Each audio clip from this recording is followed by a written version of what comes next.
Production అంటే ఒక చిన్న రిస్క్ అయితే ఉంటుంది. అదే వెబ్ సిరీస్ అంటే మీరు ఆల్రెడీ ఇంతకు ముందు హిట్స్ ఇచ్చారు కాబట్టి పెద్ద రిస్కే ఉండదు, రిస్క్ టేకింగ్ తక్కువ ఉంటుంది కదా ఫ్యాక్టర్. మరి ఆ రిస్క్ తీసుకోవడానికి ఎందుకు మీరు ముందుకు వచ్చారు? అంటే ఇలాంటి సినిమా ఆడకపోతే అందులో there's no point in it. ఎందుకంటే ఇలాంటి cinema it touches a lot of human emotions. మనం థియేటర్కి వెళ్ళింది మన లైఫ్లో బాధలు మర్చిపోయి సరే ఒక 2.5 hours ఎంటర్టైన్ అవుదామని వెళ్తాం. బట్ ఆ ఎంటర్టైన్మెంట్తో పాటు మనకి ఇంకేదన్నా ఇంటికి టేక్ బ్యాక్ చేసుకోవడానికి ఇంకేదైనా వస్తే దట్స్ అ బోనస్. అలాంటివి మా సినిమాలో చాలా ఉన్నాయి.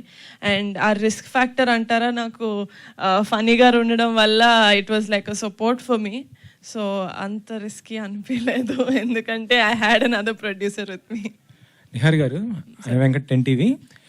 ఇందాక ప్రొడ్యూసర్ గారు చెప్తూ ఈ సినిమా ఎలక్షన్స్కి ముందు వస్తే బాగుండేది అని అన్నారు. అంటే ఇప్పుడున్నటువంటి పరిస్థితులను దృష్టిలో పెట్టుకుని ఈ సినిమా చేశారా లేకపోతే? అంటే ఎలక్షన్స్ అనేది cinema crux of the story కాదండి, it's just a part of it. ఎలా అయితే మనం ఒక 30 సంవత్సరాల్లో అన్నీ మన లైఫ్లో ఎలా అయితే ఉంటాయో, చిన్నప్పుడు ఆడే క్రికెట్ దగ్గర నుంచి మనం కొట్లో తీసుకునే చాక్లెట్ వరకు ఆ ఊరు పంచాయతీ ఉంటుంది, లేకపోతే ఆ ఊరు రాజకీయాలు ఉంటాయి. ఆ రాజకీయాలతో పాటు మనకి ఎలాగా అదర్ థింగ్స్ కూడా లైఫ్లో ఇన్వాల్వ్ అయి ఉంటాయో first 30 years of our life ఒక ఊరు అలాంటి ఊర్లో పెరిగితే కనుక. సో అలాంటి ఆస్పెక్ట్స్ ఉన్నాయి, కానీ ఇట్స్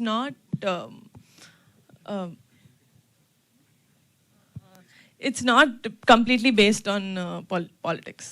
అంటే ఇటీవల చూసాం మనం మంజువాల్ బాయ్స్ కానీ లేకపోతే మేము ఫేమస్ ఇలాంటివి వచ్చిన కాన్సెప్ట్స్ వచ్చినాయి ఆల్రెడీ. అంటే ఇలా ఉన్నట్టు స్టోరీస్ కదా, వాటితో కంపేర్ చేస్తే ఇదే ఉంటుంది. అంటే కమిటీ కుర్రాళ్ళు అనేది ఒక కమింగ్ ఆఫ్ ఏజ్ ఫిల్మ్ అండి. అంటే ఒక 8 సంవత్సరాల నుంచి 30 సంవత్సరాల వరకు ఈ 11 మంది జీవితంలో ఏమవుతుంది, వాళ్ళెవరో జీవితంలో అవుతుంటే నేను ఎందుకు ఇంత ఫీల్ అవుతున్నాను మీకు అనిపిస్తుంది. సినిమా చూస్తున్నప్పుడు you don't disconnect from the character, you will connect with the character. ఇప్పుడు శివ అన్న క్యారెక్టర్ ఉంది, సుబ్బు అన్న క్యారెక్టర్ ఉంది, సూర్య అన్న క్యారెక్టర్ ఉంది. ఈయనకి సుబ్బు హీరోలా కనిపించవచ్చు, సో ఎండ్ వరకు ఆయన సుబ్బుతో కనెక్ట్ అవుతారు. మీకు శివ అనిపించవచ్చు, మీకు సూర్య అనిపించవచ్చు. సో అలాగా ఒక అమ్మాయిలాగా నేనే ఒక బాయ్ క్యారెక్టర్ ఒక 2-3 క్యారెక్టర్స్ కనెక్ట్ అయ్యి నా ఫ్రెండ్స్ గ్రూప్లో this is how I am అనిపించింది. కాబట్టి I think the connectivity is very much there ఈ సినిమాలో. డైరెక్టర్ మెగా డాటర్స్ అంటే నిన్న చూస్తుంటే నేను సుష్మిత గారు కూడా సినిమా వెబ్ సిరీస్కి ప్రొడ్యూసర్ చేశారు. ఇప్పుడు మీరు ఇద్దరు ప్రొడ్యూసర్ ఇటే ప్రొడక్షన్ వైపు ఉన్నారు, కానీ ఆన్ సినిమాకి ఏం రావటం లేదు ఇంత. ఒకటి తమిళ సినిమా ఆల్రెడీ ఇంకొక సాంగ్ బ్యాలెన్స్ ఉందండి, అది చేస్తే సినిమా రిలీజ్ అవుతుంది. వాట్ ద ఫిష్ పోస్టర్ మొన్నే నా బర్త్డేకి రిలీజ్ అయింది. అంతా ఇన్ ప్రొడక్షన్ ఉన్నాయి. యా, ఇంకో క్వశ్చన్ మేడం, అంటే ఇటీవల సోషల్ మీడియాలో బాగా హల్చల్ చేస్తున్న ఒక విషయం ఏంటంటే అది మెగా ఫ్యామిలీలో ఒక హీరో అల్లు అర్జున్ కానీ అన్ఫాలో అయ్యారు. అంటే యాక్చువల్లీ మీరు అందరూ కలిసే ఉంటారు, మెగా ఫ్యామిలీ ఇటు అల్లు అర్జున్ గారు కలిసి ఎప్పుడు ఉండేది.